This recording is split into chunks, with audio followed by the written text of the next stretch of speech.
नमस्कार विद्यार्थियों। हम पढ़ रहे हैं समास प्रकरण में चतुर्थी तत्पुरुष समास और सूत्र चल रहा है चतुर्थी तदर्थार्थ बलहित सुख रक्षित गया। तो देखिए, तदर्थ और अर्थ इन दो की सिद्धि हम पढ़ चुके हैं। किसके साथ? चतुर्थी के साथ। यानी जब पहला पद चतुर्थी विभक्ति में हो और दूसरा पद या तो तदर्थ हो या फिर उसके बाद क्या है, दूसरा पद अर्थ हो, तो जो समास होता है वो चतुर्थी तत्पुरुष समास कहलाता है। अब हम पढ़ेंगे बलि हित सुख और रक्षित। ठीक है, तो देखिए जैसे भूत बलिह भूतेभ्यो बलिह, तो भूत प्लस भ्यस बलि प्लस सु, यह लौकिक विग्रह, यह अलौकिक विग्रह। इसी प्रकार गो हितम गवे हितम। अब ये गवे है तो गोभ्य भी हो सकता है। अगर गवे होगा तो यहाँ गे आएगा और गोभ्य आएगा तो यहाँ भ्यस आएगा, तो आप गोभ्य हितम भी पढ़ सकते हैं और गवे हितम भी। इसी प्रकार से गो सुखम गवे सुखम, तो ये गोभ्य सुखम भी हो सकता है, गवे सुखम भी हो सकता है। तो गो प्लस गे सुख प्लस अम, इस प्रकार से गो रक्षितम गोभ्यो रक्षितम या गवे रक्षितम कुछ भी हो सकता है। जब गवे होगा तो गे प्रत्यय आएगा और गोभ्य होगा तो भ्यस प्रत्यय आएगा। तो ये जो शब्द हैं विद्यार्थियों, इन सब की जो सिद्धि होनी है वह एक ही तरीके से होगी, इसलिए मैं एक सिद्धि आपको करा देता हूं।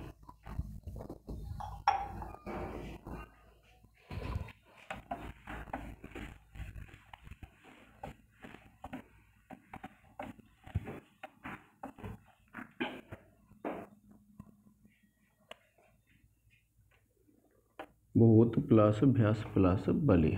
सूत्र लिखेंगे आप चतुर्थी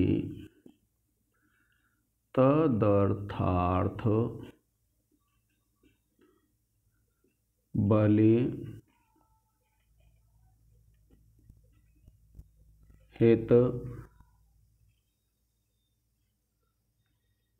सुख रक्षित। सूत्र से चतुर्थ्यंत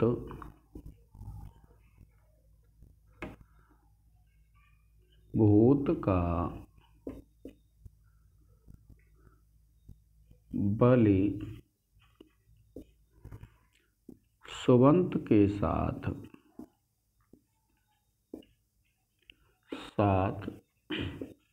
विकल्प से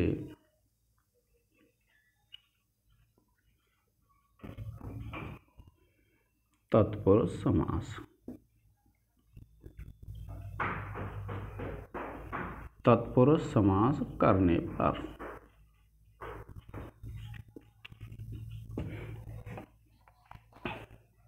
ठीक है विद्यार्थियों।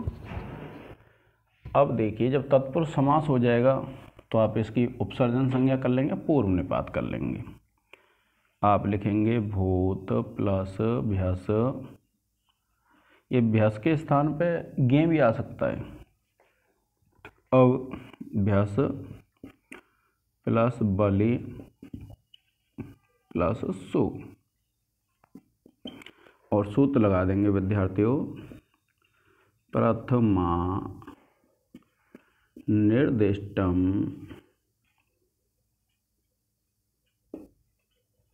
समास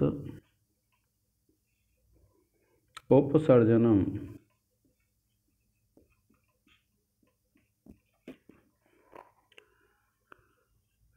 सूत्र से भूत प्लस भ्यस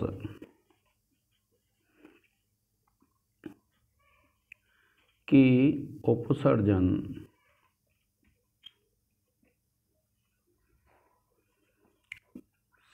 संज्ञा करने पर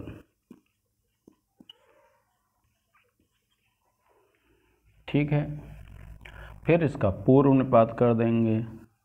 पूर्व निपात का मतलब होता है जिसकी उपसर्जन संज्ञा हुई है उसका पहले प्रयोग होता है।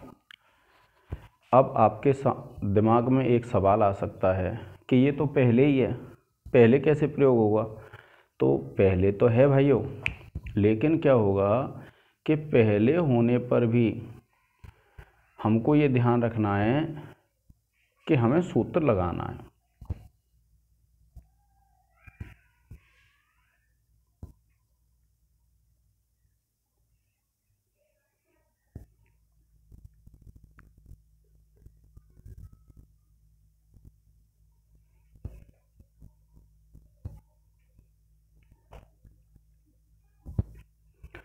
अब देखिए, आप लिखेंगे भूत प्लस भ्यस और बलि प्लस सु, और सूत्र लग जाएगा विद्यार्थियों कौन सा? आपका सूत्र लग जाएगा उपसर्जनम पूर्वम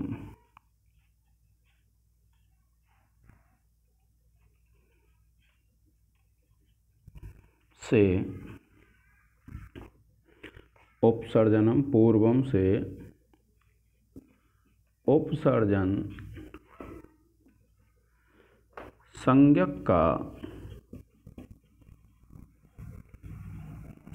पूर्व प्रयोग। इसका एक स्क्रीनशॉट ले लें विद्यार्थियों।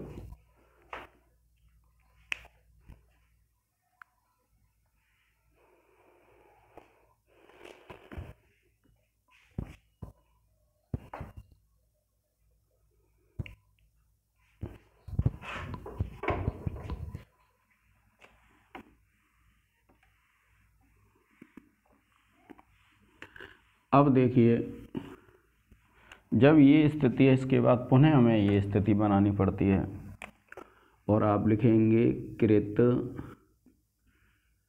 तद्धित समासाश्च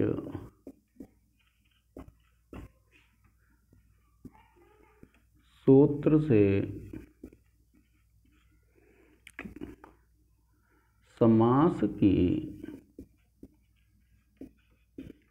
प्रातिपदिक संज्ञा करने पर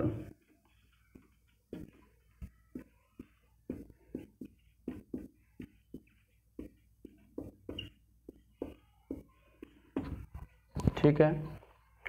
और जब इसकी प्रातिपदिक संज्ञा हो जाएगी तो आप क्या करेंगे? सुपों का लोप कर लेंगे। तो सुप कौन से हैं? एक ये है और एक ये है। आप लिखेंगे भूत प्लस बलि, और सूत्र लगा देंगे विद्यार्थियों सुपो धातु प्रातिपदिकयोः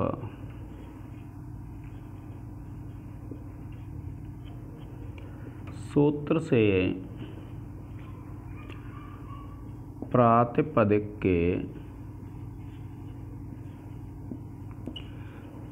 सुपों का लोप। ठीक है, लोप हो जाएगा किस किस का? भ्यस का और सो का। अब पुनः इसकी प्रातिपदिक संज्ञा करेंगे हम।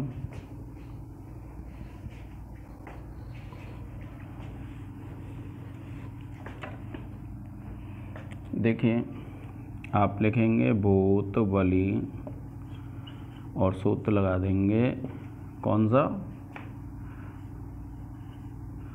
सूत्र है विद्यार्थियों कृत तद्धित समासाश्च सूत्र से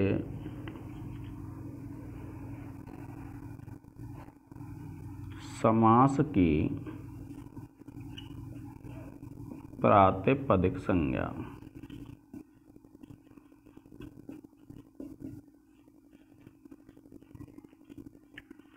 ठीक है, और फिर आप इसकी विभक्ति कार्य कर देंगे। विभक्ति में क्या होता है? जैसे सु लाएंगे, सु के ऊ का लोप होगा। आप सु लाते हैं सस सोरू से सु आ जाएगा। फिर उपदेश अजन्नासिक से सु के ऊ की संज्ञा, और तस्य लोपा से संज्ञक ऊ का लोप हो जाएगा। फिर ससज सोरू है सूत्र से सा को रू हो जाएगा। रू के फिर ऊ का लोप कर देंगे। ऊ का लोप उपदेश अजन्नासिक इससे ऊ की संज्ञा, और तस्य लोपा से लोप हो जाएगा। फिर उसके बाद विद्यार्थियों आप क्या करेंगे कि रा की विरामो अवसानम सूत्र से अवसान संज्ञा हो जाएगी, और फिर खरब सानयोर विसर्जनीय सूत्र से उसको विसर्ग होकर के क्या हो जाता है आपका भूत बलिह। ठीक है, तो यहाँ लिख देंगे आप विभक्ति कार्य करने पर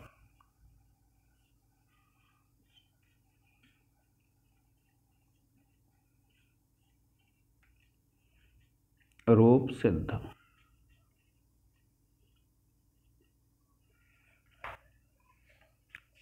ठीक है, अब विभक्ति कार्य करने पर जो रूप सिद्ध हो जाएगा, इसी प्रकार से देखिए गो हितम है, गोभ्यो हितम हो जाएगा, गो सुखम है, गोभ्यो सुखम हो जाएगा, गो रक्षितम है, गोभ्यो रक्षितम हो जाएगा। इसी प्रकार से आपको उन सिद्धियों को पूर्ण करना है।